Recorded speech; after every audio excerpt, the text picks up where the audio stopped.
আসসালামু আলাইকুম, সকলকে আন্তরিক মোবারকবাদ ও শুভেচ্ছা জানিয়ে শুরু করছি আজকের আলোচনা। আজকের কোন ব্যাপারে আলোচনা করব সেটা ইতিমধ্যেই আপনারা থাম্বনেল এবং টাইটেল দেখে বুঝে গেছেন। আজকে আলোচনা করব চরমোনাই পীর সাহেবের গতকালকের সমাবেশ নিয়ে। সেখানে সোহরাওয়ার্দী উদ্যানে গতকালকে মহাসমাবেশ ঘটেছে এবং লক্ষ লক্ষ লোকের সমাগম ঘটেছে। সেখানে যে শুধু ইসলামী আন্দোলনের লোক ছিল তা না, সেখানে বিএনপি ব্যতীত বা আরও কিছু দল ব্যতীত ম্যাক্সিমাম দলেরই নেতৃবৃন্দ সেখানে উপস্থিত ছিলেন এবং তারা সবার কিন্তু একই স্লোগান ছিল যে ইসলামের জন্য একটি ভোটের বাক্স হবে। আর যারা মূলত বাংলাদেশের সুন্দর চান, সুন্দর ভবিষ্যৎ চান, সুশৃঙ্খল পরিবেশ চান এবং চাঁদাবাজ মুক্ত দেশ চান, সন্ত্রাস মুক্ত দেশ চান, তারা কিন্তু চান যে ইসলামিক দল এবার ক্ষমতায় আসুক। আসলে আমরা আওয়ামী লীগ করি, বিএনপি করি, জাতীয় পার্টি করি, যে দলই করি না কেন, আসলে এইসব দলের সাপোর্টার যদি আমি পিওর হিসাব করি তাহলে সামান্য কিছু পার্সেন্ট, ধরেন আওয়ামী লীগ হয়তো 10-15% হবে, বিএনপি হয়তো 15-20% হবে। মানে একবারে আমি যেটা মানে লিকুইড যেটা সাপোর্টার তাদের কথা বলছি, আর বাকি সবাই হলো কিন্তু সাধারণ জনগণ। এখন ধরেন আমি মনে মনে বিএনপির সাপোর্ট করি, তার মানে এই নয় যে বিএনপি একটা খারাপ কাজ করবে আমি সেটাকে উৎসাহিত করব এবং সেটার ব্যাপারে আমি সমর্থন দেব। আমি তখনই সমর্থন দেব যখন বিএনপি সরকার গঠন করলে আমার কোনো ফায়দা থাকবে সেখানে। যেমন ধরেন আমি বিএনপি আসলে আমি টেন্ডারবাজি করতে পারবো, আমি চাঁদাবাজি করতে পারবো, অথবা আমি সরকারি কোনো পদে চাকরি নিতে পারবো। এইরকম যদি সুবিধা থাকে তাহলে আমি বিএনপি যদি খারাপ করে তাহলে বিএনপির সাপোর্ট করব, আওয়ামী লীগ যদি খারাপ করে আওয়ামী লীগের সাপোর্ট করব, যদি এইরকম সুযোগ সুবিধা আমার প্রতি দেওয়া হয় বা আমার যদি এরকমের অপরচুনিটি থাকে তাহলে। কিন্তু এটার ক্ষেত্রে হয় কি, এটা মূলত অল্প কিছু পার্সেন্টের জন্য এটা হয়, সবার ক্ষেত্রে হয় না। যার কারণে আমি ওই পার্সেন্টটা বলেছি যে 15-20%, 25% এর ভিতরে থাকে। আর বাকি যে 70% লোক তারা কিন্তু সাধারণ জনগণ। তারা দেখে বাংলাদেশের কাকে দিয়ে সুযোগ সুবিধা হবে, কে সুন্দরভাবে দেশ চালাতে পারবে, কে ন্যায় নিষ্ঠার সাথে দেশ চালাতে পারবে, এটাই দেখে। তো যাই হোক, আমি আরেকটু গভীরে যাই আলোচনার। তো চরমোনাইর যে পীর সাহেব রেজাউল করিম সহকারে তাদের নেতৃবৃন্দ সবারই একটাই বক্তব্য ছিল যে স্বৈরাচার আমরা পতন করেছি আর দ্বিতীয় স্বৈরাচারকে আমরা ক্ষমতায় আনব না। তার মানে কি? তার মানে হচ্ছে তারা পিআর পদ্ধতিতে নির্বাচন চাচ্ছে। তাদের দাবি কিন্তু পিআর পদ্ধতি নির্বাচন এবং স্থানীয় নির্বাচন আগে দেয়া। তা এবার আসি পিআর পদ্ধতি নির্বাচনের সিস্টেমটা। পিআর পদ্ধতিতে নির্বাচন যদি হয় তাহলে কিন্তু বিএনপি এককভাবে ক্ষমতায় যেতে পারবে না। কেন পারবে না? ধরেন বিএনপি ভোট পেল 30-35%, আবার জামাত পেল 15-20% বা 25%, চরমোনাই পেল 10-15% বা 20%, নাগরিক পার্টি পেল, গণ অধিকার পরিষদ পেল, এই রকমের একটা পার্সেন্ট ভাগাভাগি হয়ে যায়। তাহলে এর ভিতরে যারা সংখ্যাগরিষ্ঠতা যাদের বেশি তারা কিন্তু আগের সিস্টেম যদি হয় তাহলে কিন্তু তারা সরকার গঠন করে এবং তাদের এমপির সংখ্যা কিন্তু সংসদে আসন সংখ্যা বেশি হয়। কিন্তু এই সিস্টেমটাকে এইবার পরিবর্তন করে পিআর পদ্ধতি হলে কি হবে, আপনি যত পার্সেন্ট ভোট পাবেন সারা বাংলাদেশ থেকে তত পার্সেন্ট লোক আপনার সংসদে থাকতে হবে, এরকম একটা সিস্টেম। তাহলে এই সিস্টেম যদি হয় তাহলে যদি ধরে নেন বিএনপি 35% বা 40% বা 30% ভোট পেল, তাহলে তারা 30% আসন নিয়ে আসন নিয়ে তারা সংসদে যাবে। বাকি সকল দল এখানে ওই একই সিস্টেমে যাবে।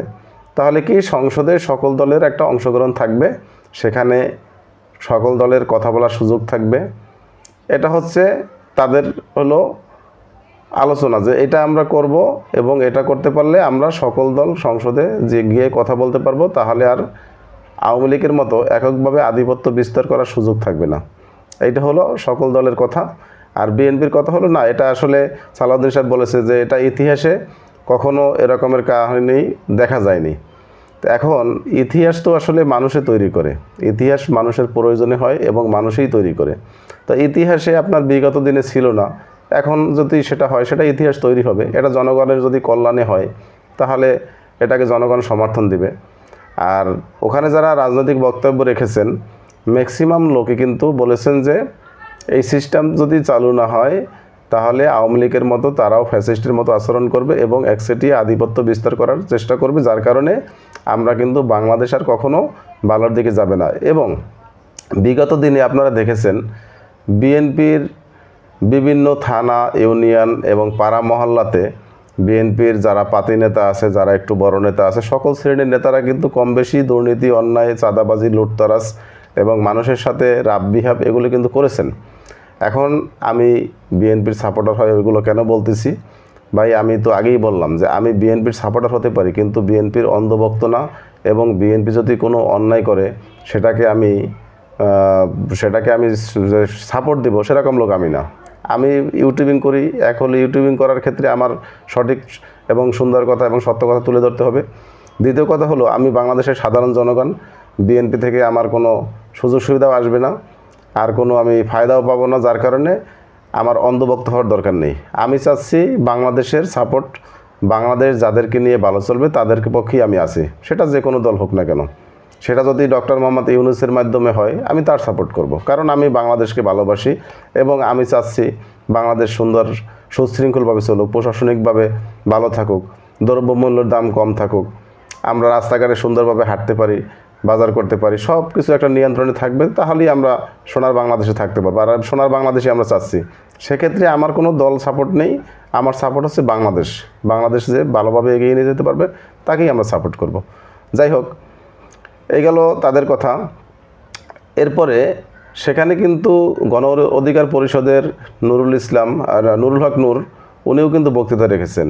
এখন উনি কিন্তু এই 5ই আগস্টের পরে এই বিএনপির সাথে ওনার একটা ভালো যোগাযোগ ছিল এবং বিএনপির ব্যাপারে ওনাকে দেখিনি কখনো উনি কোনো কথা বলেছেন, বিএনপির বিরুদ্ধে কোনো কথা বলেছেন। কারণ ওনাকে কিন্তু তারেক রহমান বলেছেন যে আপনাকে গলাচিপা একটা আসন দেব এবং সেখানে আমাদের কোনো প্রার্থী থাকবে না, মানে তাদের জোটের ভিতরে উনি ঐক্য জোট গঠন করেছেন, সেখানে অন্য কোনো প্রার্থী থাকবে না। সেই আশায় কিন্তু উনি ছিলেন এবং বিএনপির বিপক্ষে কোনো কথা দীর্ঘদিন বলেননি। কালকে কিন্তু উনি ওখানে উপস্থিত হয়েছেন এবং উনি বিএনপির ব্যাপারে কিন্তু বিবৃতি দিয়েছেন, বক্তৃতা দিয়েছেন। সেখানে কিন্তু স্পষ্ট বোঝা যায় যে না, উনি হয়তো বিএনপির সাথে নেই, উনি এই ইসলামিক দলের সাথে আছে। এখন হয়তো মোড় ঘুরে যেতে পারে। তারপরে নাগরিক পার্টির ওখানে সার্জিস ছিল, আরও বিভিন্ন নেতৃবৃন্দ ছিল, তারাও জ্বালাময়ী বক্তব্য দিচ্ছেন। তাহলে এখন দেখা যাচ্ছে কি বিএনপি আসলে কোলঠাসা হয়ে যাচ্ছেন। এখন সালাউদ্দিন সাহেব আরও যারা নেতৃবৃন্দ আছে তাদের কথাতে এবং তাদের চেহারায় কালকে স্পষ্ট ফুটে উঠেছে যে তারা কতটা অসহায়। এবং তারেক রহমান কিন্তু আরও বহুত আগে বলেছেন যে এইবারের নির্বাচন কিন্তু একটু অন্যরকম হতে যাচ্ছে। আসলে সুযোগ্য পিতার যোগ্য সন্তান, এটাই বলবো, কারণ ওনার মাথায় কিছু আছে, যার কারণে কিন্তু উনি এটা বুঝতে পেরেছেন যে এইবারের নির্বাচন এত সহজ হবে না। যার কারণে উনি কিন্তু নেতাকর্মীদেরকে বহুতবার বলেছেন যে আপনারা এতটা উৎসাহী হয়েন না, এতটা দুর্নীতি, চাঁদাবাজি এগুলোর ভিতর যাইয়েন না। এখনও কিন্তু আমরা ক্ষমতায় আসিনি, এবার নির্বাচন কিন্তু অনেক কঠিন হবে। আসলেই এইবার যদি এই রকমের ঐক্যজোট হয়, ইসলামিক দলগুলির যদি ভোটের বাক্স একটা হয়, তাহলে কিন্তু বিএনপির জন্য খবর আছে। তার মানে বিএনপি হয়তো বিরোধী দল হতে পারে, যেটা আমরা ধারণা করতে পারতেছি। কারণ আপনার বিএনপি যদি 30% বা 35% ভোট পায়, তাহলে ইসলামিক দলগুলি কিন্তু 50%-এর উপরে পাবে।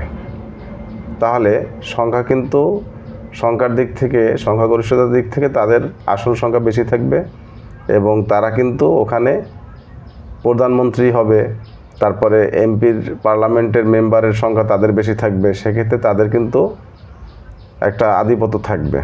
তো যাই হোক, এইটা কিন্তু তারেক রহমান আগেই বুঝতে পেরেছেন। এখনও যারা বিএনপিতে আছেন, বিএনপির সাথে আছেন, বিএনপির নেতাকর্মীরা আছেন, তারা এখনও সমঝোত হয়ে চলেন, ভালো হয়ে চলেন। আসলে আমার অনেক কিছুই বলার ছিল, ভিডিও লম্বা হয়ে যাবে, যার কারণে আমি সকল কিছু বলতে পারতেছি না। তো এখন হলো এই সমাবেশের পরে আবার কিছুদিন পরে জামাত ইসলাম সমাবেশ ডাকবে, গণ অধিকার পরিষদ সমাবেশ ডাকবে, তারপরে হলো এনসিপি সমাবেশ ডাকবে, এবং সকল দলের কিন্তু একই কথা আছে যে আমরা পিয়ার পদ্ধতির নির্বাচন চাই এবং স্থানীয় নির্বাচন আগে চাই। স্থানীয় নির্বাচন আগে হলে কি হবে, কোনো দলীয় মনোনয়ন হতে পারবে না, এবং সেখানে